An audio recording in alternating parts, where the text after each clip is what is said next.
this is a typical lean-to roof with ventilation. So what you have again is you have your rafter running up against the wall. You have your breathable membrane on top of the rafter, your counterbatten. The counterbatten runs down the fascia. This one here allows air to circulate, so you can put a soffit vent in here at this point, and the air gets in there, travels and travels up. I also have an air ventilation strip here, and I have an alternative over fascia vent detail here, so you could use either of these, this one or this one. So you have your fascia penny gap boarding, you have your drip trim, as you see on the dormers. So there's your drip trim, and it turns back in there, and then your fascia here comes in round and is wrapped around this point here, so that's dead safe.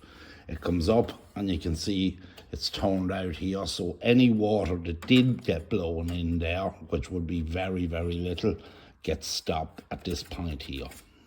Now the over fascia vent, like that, you don't have to use one here. That's it there, so this drip trim rests on that, comes down and is turned back in there at that point, and any water running off the roof runs straight out and into the gutter.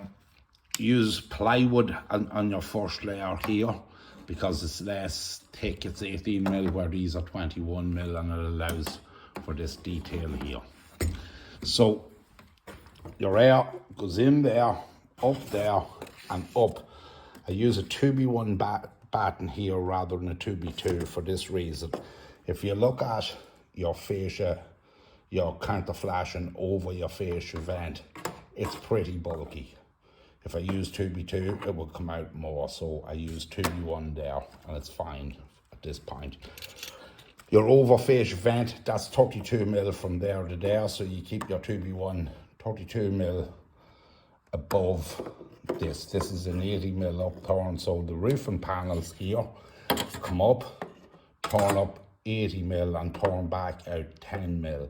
So any water that did blow off this would have to do a lot of work to get up to here, and there's a turnout preventing it getting any further anyway. As for your counterflashing travels up. There's an angle on it here, so any water that runs down the front of the wall here runs onto this shelf and runs off it. This piece of zinc that I folded would represent lead for your step DPC, and this bit of 4B2 would be your block, so any water would just run down there and run straight off that. If water did get through the cavity, it's blocked by this, and you have your step DPC coming down onto this and coming out here, so any water that did penetrate through the cavity gets out at this point here. So that would be built into the wall on site. And the general, I measured this one. So from the top of your rafter of your roof, which is out here, that traveling up to the underside of that there, from there to where your leg comes out of the wall, it's 300mm from the top of your rafter.